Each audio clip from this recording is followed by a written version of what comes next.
E Rafael Pestana. Tamo junto, irmão. Deus abençoe grandemente aí, tá bom? Rapaz.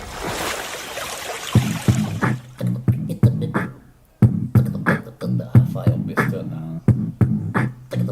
Se inscreva. Rafael Pestana. Comédia. O entrevistador. Bom dia, boa tarde, boa noite, boa madrugada, não sei a hora que você está assistindo esse vídeo. Rafael Pestana na voz, trazendo mais um vídeo do canal Rafael Pestana. Então deixa o seu like, antes de qualquer coisa, deixa o seu like, se inscreve aqui, me segue nas minhas redes sociais e tamo junto, vamos para mais um vídeo. Fala, Sandro, um prazer falar contigo. Na ITED, infelizmente, não tive a honra de ser seu aluno, mas me conta, cara, como que surgiu a ideia, né? Como surgiu a banda Punhal Punk? Conta aí pra gente. Pois bem, primeiramente eu queria te parabenizar pelo canal. Você sempre foi um rapaz à frente do seu tempo, né? Eu fui professor da escola que o Rafael estudou. Eu não tive a oportunidade de ter aula com ele, mas sempre observei bastante o jeito dele se comunicar, se portar com os colegas, com os demais professores, então sempre apostei bastante aí no teu futuro. Pois bem, cara, talvez como você saiba, eu sempre tive bandas, né? Eu sempre tive a influência de algumas bandas, inclusive eu ouvia muito metal na adolescência. Só que não fazia muito sentido pra mim, né? Eu gostava das histórias que eu ouvia, mas não tinha nenhum tipo de engajamento social, coisas que eu sempre curti bastante. Por isso também eu sou tão ligado ao samba, né? O samba tem essa pegada de engajamento social. O que aconteceu, na verdade, foi que da adolescência para a fase adulta, eu acabei ouvindo muito mais o punk, o hardcore, que tem essa pegada de engajamento social. E com isso, né, eu acabei, por vezes, falando com o Amaury, que é o baixista da Punhal Punk, porque eu sempre fui fã do trabalho dele enquanto músico, eu sempre fui fã da banda antiga dele, e por vezes eu ia assisti-los tocar, né? E a gente sempre trocava ideia, né? A antiga banda do Amaury teve até uma época que foi mais ouvida, algumas músicas foram mais ouvidas do que outras músicas do Metallica, inclusive. Então eu sempre gostei bastante do som que eles faziam e eu participava, eu ia aos shows. E por vezes o Amaury me chamava para cantar algumas músicas da antiga banda dele, lá com eles, né? Fazendo um dueto com o vocalista oficial da banda. E foi meio que assim que a gente se conheceu. No decorrer do tempo a gente ganhou uma amizade ainda maior e ele falou, cara, a gente tem algumas ideias muito parecidas, por que a gente não forma uma banda de punk? Eu, cara, maneiro. E o punk tem essa pegada política, né? Esse viés voltado para as causas sociais. Então a gente queria falar desse governo totalitário que a gente vive no Brasil, né? E a gente acabou pensando em alguns nomes, a gente pensou em chamar a banda de Esfíncter, né? Porque a intenção da gente era jogar merda pra tudo quanto era lado, mas acabou se chamando Punhal, né? O Amaury, a banda Punhal é formada por professores, somos 4 professores, eu professor de inglês, português e literatura, o Amaury também, né? E o Thiago, que é o guitarrista, trabalha com o Amaury, então o Amaury o convidou para participar da banda. O Beto, o baterista, a gente achou na internet, numa comunidade chamada Tô Sem Banda, né, que acabou sendo uma grande surpresa para nós, porque geralmente bateristas de punk hardcore seguem mais a condução, a linha ali muito simétrica, né? E o Roberto se mostrou um cara muito visceral, né? O cara explora bastante a bateria e acabou sendo um corpo bem bacana dentro da música, sabe? Então, assim, foi muito interessante essa formação e essa troca de ideias entre a gente, pra gente formar o contexto da banda em si. Como surgiu o rock na sua vida e sua inspiração por Tom Araya e Chuck Billy, né? Não sei se pronuncia assim, mas enfim, conta aí pra gente. Pois bem, eu tenho um pouquinho de audácia ao dizer que o rock meio que nasceu comigo, né? Minha mãe sempre contou histórias de que eu fui feito logo após o show do Queen no Rock in Rio de 85. Também me falava que enquanto ela estava grávida, ela ouvia alguns discos do Led Zeppelin, do Uriah Heep, do Queen, né, do Black Sabbath, e isso fez provavelmente com que eu tivesse algum tipo de formação ali ainda dentro da barriga da minha mãe, né? Já nasci gostando bastante disso. Sobre as influências que você citou, do Chuck Billy e do Tom Araya, eu tenho algumas coisas a considerar. Primeiro de tudo, falar sobre o Chuck Billy, que é de cara assim a minha maior influência. Eu sou fã do Testament, é a minha banda favorita, é uma banda que para mim é perfeita, com um vocalista perfeito, sabe? O cara envelheceu, o cara engordou, mas a voz do cara continua a mesma de lá da metade dos anos 80, sabe? O cara dá uns berros que eu fico abismado. Eu nunca, por mais incrível que pareça, eu nunca assisti um show do Testament. Eu no ano passado assisti o Chuck Billy cantando como participação especial no Rock in Rio, mas assim, ele cantou 3 músicas só, mas foram 3 músicas que eu fiquei parado, olhando, sabe? E no dia seguinte teve show da Punhal, mas eu berrei tanto assim, que pô, é aquilo, né? Você acaba conhecendo alguém que sempre te influenciou e estava ali a menos de 15 metros de você cantando, né? Então o Chuck Billy pra mim é a minha maior influência. O Tom Araya, enquanto artista, ele continua sendo uma grande influência para mim. O Slayer é uma baita de uma banda, sabe? Mas, pessoalmente, eu tenho me decepcionado bastante com o Tom Slayer pessoa, né? Ele tem se mostrado um cara reacionista, né? Um cara que defende bastante essas coisas que vêm acontecendo de intolerância no mundo, sabe? Então, assim, com o Tom Araya eu tô bastante decepcionado. Teve um depoimento do Papa há umas semanas atrás, falando sobre a vida de casais homossexuais, que todo mundo tem o direito à felicidade. O Tom Araya postou na rede social dele uma montagem de Jesus Cristo dando chibatadas nas costas do Papa, sabe? Eu acho o seguinte, o cara sempre foi católico assumido, para mim isso nunca foi problema algum. Eu acho que religião, cada um tem a sua ou não tem, sabe? Eu, particularmente, sou candomblessista e, assim, eu nunca vi problema algum na religião do cara. A grande questão é ele demonstrar um grande desrespeito com a pluralidade que existe na raça humana, né? Isso é um problema. Isso para mim sempre foi um problema. E mesmo o cara sendo um grande ídolo dentro da música para mim, eu considero ele particularmente, enquanto pessoa, um grandíssimo babaca. E isso aí não muda na minha cabeça. O meu papo é com você que quer impulsionar sua marca, sua rede social e ajudar a realizar sonhos. Você quer estar ao lado sendo colaborador do canal? Então me manda um e-mail para pestanafael10@gmail.com. Tá aqui na descrição. Seja um colaborador e conheça nossos colaboradores, nossos patrocinadores que fazem o canal Rafael Pestana só crescer. Tamo junto! Vamos continuar aí com o vídeo. Vamos dar essa espiadinha. Você se inspira em arte a todo momento, né? Também como professor de literaturas, como você observa o cenário atual, né, da arte no Brasil? Rafael, a arte vive um momento bem crítico, sabe? E aí vem uma galera dizendo que é por conta de Lei Rouanet. Não, não é isso. Não é isso. Se você for pegar historicamente falando, países que passaram por governos totalitários, por governos autocráticos, você vai verificar que a arte sempre foi condenada dentro desse sistema governamental, dentro desse sistema político. E o Brasil está vivendo isso mais uma vez aqui. Nós passamos por isso entre o ano de 64 até o final dos anos 80, na verdade até a metade dos anos 80, e a arte está revivendo esse momento, infelizmente, né?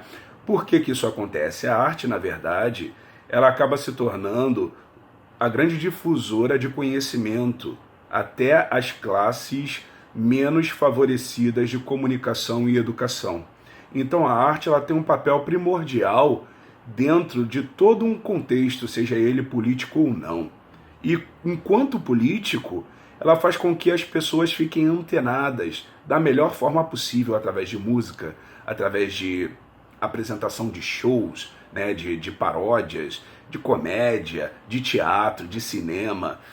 Você vê, por exemplo, a Ancine, que sempre foi uma instituição respeitadíssima, que fez filmes maravilhosos aqui no Brasil e tomou uma pernada do governo atual, sabe? Então, infelizmente, a gente vive um momento bem obscuro. A gente vive um momento onde a gente precisa realmente cada vez mais da arte.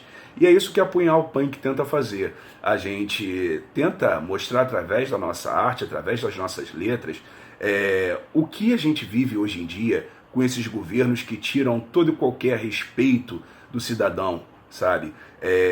Infelizmente a gente acaba se tornando vítima de algo que está acima de nós, né? Porque enquanto camada popular, a gente infelizmente está ali, né, na base social. Só que eles não sabem disso, né? Que a base social é a que sustenta tudo. O dia que a base acordar de verdade e conseguir tomar a parada toda, o governo vai ter medo da gente. E é isso que a gente pretende. Como você ter essa personalidade aí de professor, cantor, te ajuda aí no seu dia a dia na sala de aula? Olha, eu comecei a dar aula de inglês muito cedo. Por volta de uns 15 anos eu fui chamado lá no curso que eu fazia para ser estagiário, né? Como, na verdade, eu acabei não tendo mais condições de pagar o curso, e aí eu ia desistir, eu conversei com o pessoal na época, né, do próprio curso, e eles me deram a oportunidade de trabalhar enquanto monitor. Então, ao invés de pagamento em espécie, a questão foi que eu trabalhei dando aulas, né, de apoio, e em contrapartida o final do curso se tornava gratuito para mim, né? Então, assim, por volta de uns 15, 16 anos já comecei a dar aula de inglês. Então hoje eu estou com 34, né? A gente vai aí, digamos, para uns 18, 19 anos, né? Por aí. Então, enquanto professor, eu fui ensinado a poder me comunicar melhor com o aluno, porque, pelo incrível que pareça, eu sou um cara super tímido, sabe? Eu sou tímido ao extremo. E aí, aquele cara que você vê na sala de aula, na verdade, é uma grande personagem. É o professor Sandro, não é o Sandro. A pessoa que está em cima do palco com a Punhal também não é o Sandro, é o vocalista da Punhal, né? Não é o Sandro enquanto pessoa. O Sandro enquanto pessoa é um cara super tímido, é um cara que às vezes ele tenta fazer um esforço danado para nem ser notado, né? Se eu entrar numa festa e puder passar ali pelo cantinho sem ser percebido, eu vou fazer isso. Minha esposa fica me zoando com isso, mas é verdade. É muito antagônico você ser tímido, você não querer aparecer, né, dentro de um contexto social, e dentro da sala de aula você está ali na frente de 60 alunos e ali no palco você tá de frente a uma galera, sabe? Então, isso foi bem ensinado, digamos assim, para mim, tanto lá no curso, na preparação enquanto professor, quanto na faculdade, quanto nos cursos de extensão da faculdade. Então, eu sempre fui muito bem treinado para lidar bem com o público, né, de alunos. Com a banda, eu comecei a ter banda aos 13 anos. E foi por acidente, né? Eu me tornar vocalista porque eu sempre fui baixista. Só que aí, uma vez o vocalista faltou ao ensaio e eu peguei para cantar enquanto a gente tocava, e a galera gostou, a galera da banda falou: pô, você vai ser o vocalista e o baixista a partir de agora, né? Só que aí aos poucos eu fui deixando o baixo de lado e acabei me dedicando muito mais à voz. E hoje em dia eu acho que o professor aprende muito com o vocalista e o vocalista aprende muito com o professor, e o Sandro, enquanto pessoa, aprende muito com os dois, sabe? A lidar bem com determinadas situações. sabe? Uma coisa interessante que eu acabei deixando de falar lá em cima quando você perguntou sobre a formação do Apunhal, é que o nome da banda, né, foi dado pelo Roberto, pelo baterista, porque ele estava lendo sobre a Segunda Guerra Mundial e tal, e ele descobriu no movimento de surgimento assim daquela época, o movimento antifascista, que a galera antifascista utilizava um punhal, né, guardado na roupa, porque era uma arma curta e de fácil manuseio e que fazia um estrago. E as letras da gente têm essa intenção. Se você for ler, as nossas letras são bem diretas e o tempo de música é bem curto. A música mais longa da gente dura uns 3 minutos, sabe? Então, assim, o nosso intuito foi sempre ser curto e grosso, sempre muito direto ao ponto. E é isso que a gente pretende fazer aí por toda a vida da banda. Conta aí pra gente seus próximos projetos, Sandro. Rafael, para te ser bem sincero, os planos para 2021, na verdade, são os planos de 2020, né?